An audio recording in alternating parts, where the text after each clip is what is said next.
हिमाचली सभा के अध्यक्षता कर रहे और आरजेडी के प्रखंड अध्यक्ष भाई रंजन यादव जी और यहाँ मंच पर उपस्थित है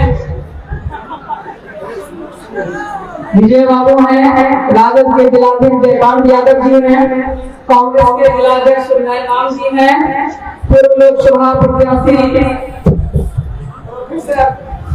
चंद्रदीप यादव जी हैं, प्रभास इंजीनियर जी हैं, मनोज यादव जी हैं, मनोज यादव जी जिला परिषद ग्वालपाड़ा हैं, डॉक्टर मनोज यादव जी हैं, प्रमोद प्रभाकर जी हैं, युवा राजद अध्यक्ष अनिता जी हैं, डॉक्टर प्रोफेसर राजेश रतन मुन्ना जी हैं, कृष्ण कुमार यादव जी हैं, शौकत अली जी हैं, डॉक्टर आलोक यादव जी जो मुखिया संघ के अध्यक्ष हैं, डॉक्टर मनोज यादव जी प्रदेश महासचिव हैं, संतोष यादव जी प्रमुख ग्वालपाड़ा हैं, रामनकर राम जी कांग्रेस के अध्यक्ष हैं, नूनू झा जी हैं, गोपाल यादव जी हैं और हमारी अभी बहन अनिता है जो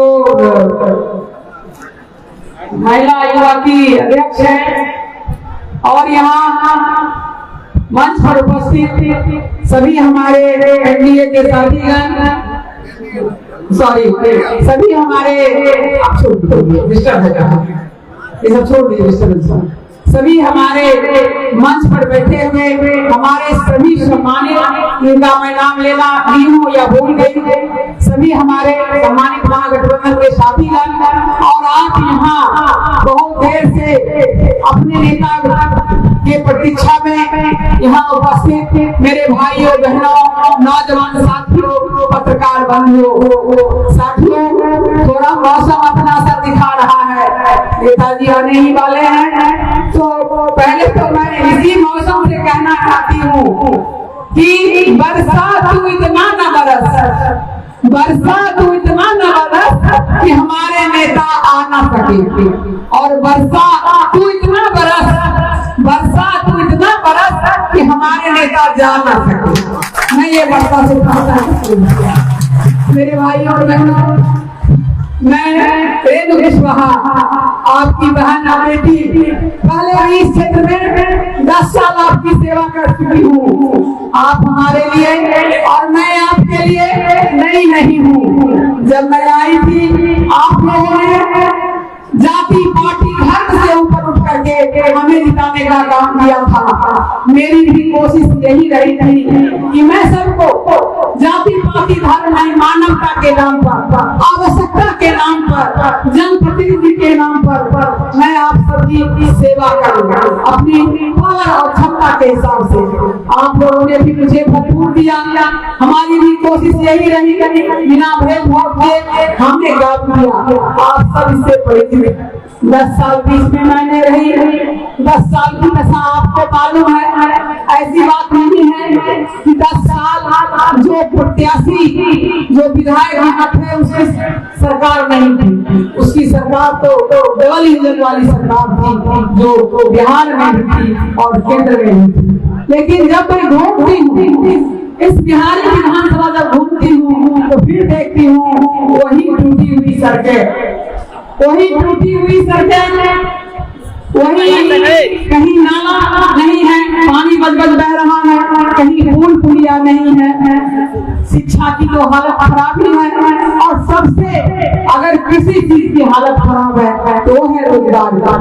आजादी के 79-80 साल होने जा रहे हैं, आजादी के 19-80 साल होने वाले हैं, लेकिन दुख है इस कोसी के इलाके से पलायन आज भी नहीं रुका, आज भी पलायन नहीं रुका है। रेलगाड़ी बोरे भर भर के आदमी जाते हैं, बोरे भर भर के ना उन्हें सोने का जगह रहता है ना बैठने का जगह रहता है, और लद लद के जाते हैं। क्यों? क्योंकि पापी पेट का सवाल है, क्योंकि पापी पेट का सवाल है, और इस पापी पेट के चलते छोटे अपने बूढ़े माँ बाप, युवा पत्नी और छोटे छोटे नन्हे मुन्ने बच्चे को छोड़ करके मेरे भाई जाते हैं दिल्ली में रिक्शा खींचते हैं, पंजाब के खेतों में धान काटते हैं, महाराष्ट्र में ऑटो चलाते हैं, गाड़ी चलाते हैं और इस तरह अपनी धरती, अपनी जननी जन्मभूमि को छोड़ करके बाहर के प्रदेश में जाते हैं जहाँ उन्हें बिहारी कह के पुकारा जाता है। बिहारी में कभी नहीं, मेरिट की कमी नहीं है, हमारा बिहारी में इतना मेरिट है। आजकल आप देखिए पूरे देश में देख लीजिए, अगर IAS सबसे ज्यादा कहीं बनता है तो बिहार में बनता है। इतनी हमारे युवा को ताकत है, इतनी हमारी बिहारी को ताकत है। और अगर इस हमारे युवा में इतनी ताकत है कि अगर वो चांद पर जाकर भी उसको परीक्षा देनी पड़ी तो चांद पर जाकर भी कंपटीशन देगा और अपने बिहार का नाम रोशन करेगा। लेकिन विकास ये व्यवस्था बिहार में, काश ये व्यवस्था बिहारी है विधानसभा में होती, पढ़ाई की व्यवस्था होती, चिकित्सा की व्यवस्था होती, सिंचाई की सुविधा होती। हमारे नौजवान जब मैं कहीं घूमने जाती हूँ तो नौजवान कहते हैं कि स्टेडियम नहीं है, एक लाइब्रेरी नहीं है, तो कलेजा मुंह को आ जाता है। कैसे हमारे बच्चे पढ़ेंगे, कैसे हमारे ननिहाल पढ़ेंगे। हर तरफ देखिए भ्रष्टाचार तो चरम पर है, भ्रष्टाचार चरम पर है, गंगोत्री ही भ्रष्ट हो चुकी है। किन किन के विषय में कहा जाए कोई किसी को सुनने वाला नहीं है। जो त्रिस्तरीय पंचायत के प्रतिनिधि हैं, प्रखंड प्रमुख हैं या और भी जो प्रतिनिधि मुखिया है, वो कहते हैं कि ब्लॉक और अंचल जाने का मन नहीं करता है क्योंकि पदाधिकारी सम्मान नहीं देता। जबकि ये लोकतंत्र है मेरे भाइयों, यहाँ एक राष्ट्रपति की वोट की वही कीमत है जो एक खेत में धान काटते मजदूर की कीमत। अपनी ताकत को आप लोग कम नहीं आना। बाबा साहेब भीमराव अम्बेडकर ने हमें वो वोट डालने की ताकत दी है। 5 साल में एक बार ये दिन आता, ये लोकतंत्र का महापर्व है चुनाव। ये दिन आता है जब आप अपने इच्छा से अपना बढ़िया से बढ़िया विधायक चुन सकते हो, बढ़िया से बढ़िया MP चुन सकते हो, जो आपके दुख सुख का ख्याल रखे, जो आपके दुख सुख में साथ रहे, जिसे आपको मांगना ना पड़े कि हमें इंदिरा आवास दो, मांगना ना पड़े हमें रोड दो, जो खुद क्षेत्र में आएगा आपके लिए राशन विरासत के साथ साथ इंदिरा आवास से लेकर सारी चीज व्यवस्था करेगा। तो भाइयों बहनों, हर चीज में दुख, हर चीज में पीड़ा है। दुष्यंत के पंक्ति याद आ रही है कि हो गई है पीर पर्वत सी पिघलनी जाए। मतलब इतना पीड़ा हो गया है, इतना दुख और इतना कष्ट है कि कहता है दुष्यंत जी कि हो गई है पीर पर्वत सी पिघलनी चाहिए, इस हिमालय से कोई गंगा निकलनी चाहिए। आग मेरे दिल में जले, आग हमारे दिल में जले, इस बिहार को और बिहारी गति को बदलने के लिए हो कहीं भी आग, लेकिन आग जलनी चाहिए, आग जलनी चाहिए। भाइयों आग को तो जलाना पड़ेगा, आग को तो जलाना पड़ेगा। इस हमारे नस में बहते हुए ठंडे खून को गर्म होना होगा, इसको आंखों में उतरना होगा, तभी हम इस बिहारीगंज विधानसभा का हम परिवर्तन कर सकते हैं और विकास कर सकते हैं। इतना तो करना ही होगा मेरे भाइयों बहनों। और इसीलिए शायद तेजस्वी भाई आपके बड़े भाई बन करके, भले है उम्र में छोटे हो लेकिन बड़े भाई बन करके आप देख लीजिए, उन्होंने कभी जाना नहीं देखा, गर्मी को नहीं समझा। इस बरसात के मौसम में जहाँ हेलीकॉप्टर रखा हुआ है, पायलट सांस बन रहा है, कैसे जाए कैसे जाए घेर में है, और उसमें भी भाई हमारे तेजस्वी जी, हमारा नेता, हमारा बेटा, हमारा भाई, उसमें भी जान खतरे में डाल करके घूम रहा है। सिर्फ आप लोगों के लिए घूम रहा है, इसे कत्तर बिहारीगंज के लिए घूम रहा है, पूरे बिहार के लिए घूम रहा है। भाइयों में छोटी सी कहानी आपको बताती हूँ। राजा राम जब गए जंगल में, तो जंगल में गए तो भाई आप लोग जानते होंगे भरत वगैरह नहीं था, प्लान बना कि सारा परिवार जाए, मना के लाए रामचंद्र को कि आप लौट आइए। तो पंचवटी में ठहरे हुए, पंचवटी में जहाँ राम ठहरे हुए थे वहाँ पे पृथ्वी माता गई मिलने के लिए। और पृथ्वी माँ ने कहा, राम जी से पूछा, राम भगवान से पूछा कि कहिए राम, यहाँ आने में आपको कोई कष्ट नहीं हुआ? जैसे हमारे तेजस्वी जी आने वाले वैसे कहा कि कहिए राम, आपको यहाँ आने में कोई कष्ट नहीं हुआ? तो राम ने कहा कि माता, मुझे तो कोई कष्ट नहीं हुआ, लेकिन मेरा छोटा भाई भरत मुझसे मिलने आने वाला है और उस रास्ते को काटा हटा दीजिए माँ, इसलिए कि मेरा भाई मिलने आने वाला है। तो पृथ्वी माँ ने कहा कि आपके पाँव तो ज्यादा सुकोमल हैं, आपने इस कांटा को बर्दाश्त कर लिया, तो क्या आपका भाई भरत इतना कमजोर है जो इस कांटा को बर्दाश्त नहीं कर सकता?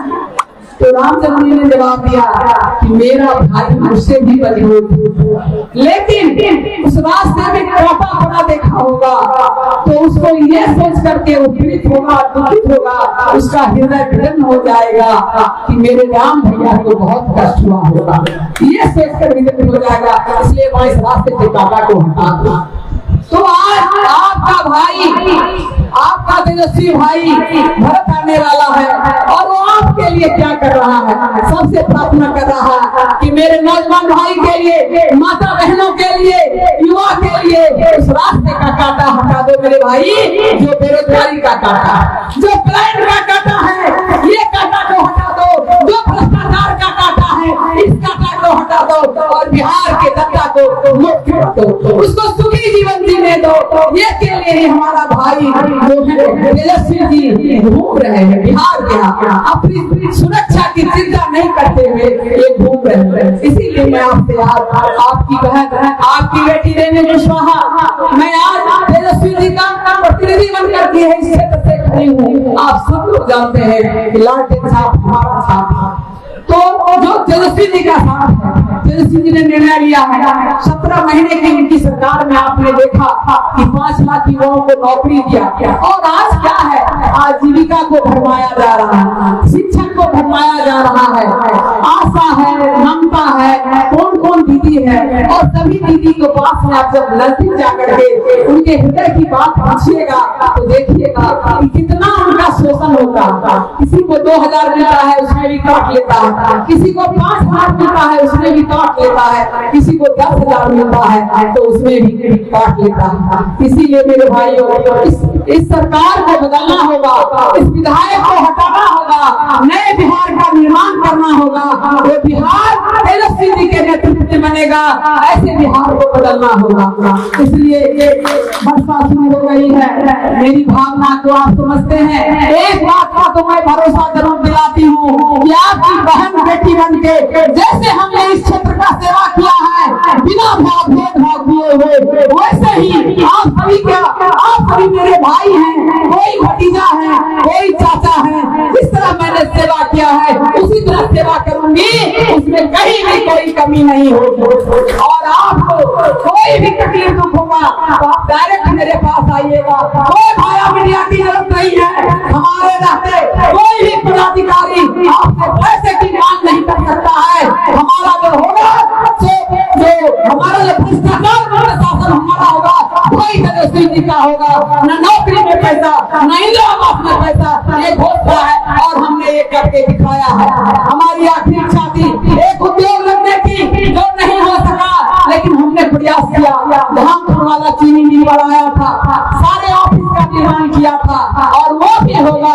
यही कह करके आप आइए, नया बिहार बनाइए, तेजस्वी जी के हाथों को मजबूत करिए, उनको मुख्यमंत्री बनाइए। यही कहकर मैं अपनी बात समाप्त करती हूँ कि 6 तारीख को सवेरे उठ करके आप 3 नंबर का बटन लालटेन साहब का दबा करके भारी मांगों से जिताइए। बहुत बहुत धन्यवाद।